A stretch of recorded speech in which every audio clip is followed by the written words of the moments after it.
Fil-qalba ta' San Ġiljan tħabbar investiment estensiv ta' 5,500,000 euro għal riġenerazzjoni tal-ġdien Spinola u Triq Paċevil li permessa dan l-investiment se ssir żona pedonali.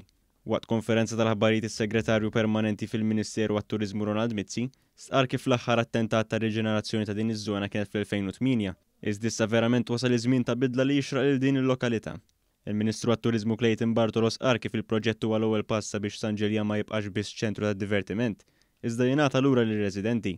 Sostna wkoll li se jkun qed jissaħħaħ il-prodott turistiku, hekk kif se jiġi enfasizzat Palazzo Spinola li jinsab fil-pjazza stess. Irridu naraw li din iż-żona toħroġ fid-der tiegħu is-sabiħ ta' Palazzo Spinola, fl-istess waqt Triq Paċevil qed nagħtu aċċess pedonali assolut lil dawk kollha li jżuruh sabiex bekk din tkun pjazza li tkun aċċessibbli għal kulħadd u tkompli tgħin sabiex nollu kemm il-kwalità ta' għajxien tal-Maltin u tal-Lawċin u anke il-livell tal-prodott turistiku tagħna. Dan il-proġett mistenni jitlesta fl-2024.